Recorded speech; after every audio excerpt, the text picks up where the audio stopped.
when you're working on the river, you see some awesome stuff. I've seen echidnas swimming across the river. I've seen goannas swimming across the river. Just watching, like a wedge-tailed eagle or something come down and grab a fish out the river. There's never a dull day. It's always beautiful. The Maratala was originally commissioned, so that means organised to be built, in 1969. New South Wales, Victoria and South Australia came together to raise £1 million to build the boat, which was then finished at Murray Bridge in 1970. The predecessor to it is the PS Industry, which is a paddle boat that now is based in Renmark. Imagine stepping off of a steam-driven boat onto a boat that's got diesel engines and something pretty modern, and running shower would have been pretty good, I would have thought, back in the days.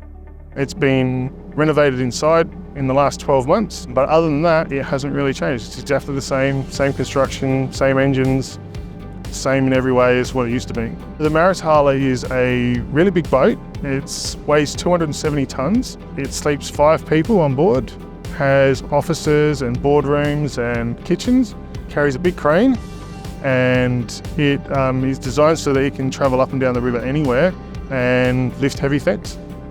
We predominantly run between Lock 1, which is Blanchetown, up to Lock 9, which is Lake Coleraine. I think it's something around about 750 kilometres of river we look after. Predominantly it's for doing maintenance on the locks and weirs. So the locks and weirs are all getting close to being 100 years old. They took a while to build them, so there's some younger ones and some older ones. And what they do is to hold back the river, essentially. So if we didn't have the locks and weirs, we wouldn't have water in the river all year round. Then we wouldn't have any water in South Australia. We're kind of like the doctors for the locks and weirs. So as we find things are not going the way they should, we get asked to come and fix them up. So slowly over time, they're just getting a little bit worn out and they just need a bit more help than what they used to.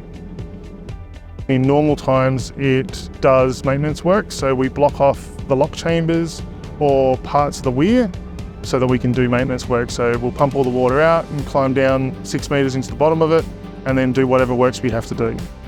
Other things we do is like de-snag or pull out trouble trees and that sort of stuff, especially during floods and that. There's trees jammed in weirs and valve chambers and all sorts of things. So you take them out. We use the crane to do that.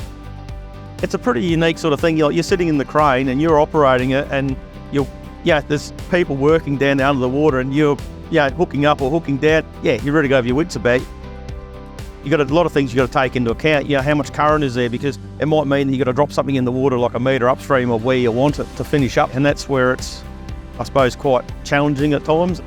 As captain, my job is to make sure that everything that the boat needs, so petrol, diesel, food, water, that's all on board. As you can imagine, on something this size, there's lots of checks that we have to do. And then, from the helm, I can see all of the ship and any other boats coming the other way. So we look out for houseboats, speedboats, jet skis, people fishing in their tinnies, logs. Then right in front of you on the dash, we've got a sounder so we can see how deep the river is there. Got all the dials and gauges that tell you about the engines and how they're performing. There's 2 engines, so there's 2 sets of throttle, and then we have a big dial in the middle above your head, which tells you which way the rudders are pointing.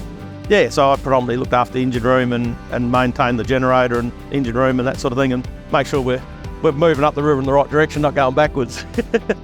Maratala has a flat bottom, probably like your dad's tinny. Which means that it doesn't necessarily like to go in a straight line all the time. And when you get to corners, you kind of drift around corners instead of driving around them straight like you would in your car. Warp speed is 12 k's an hour, which is, most people can probably run faster than the boat can go flat out. The steaming between sites, that's probably the cream of the job, if you like. They're cruising up and down the river, a lot of people go, you actually get paid to do this, but it is pretty special.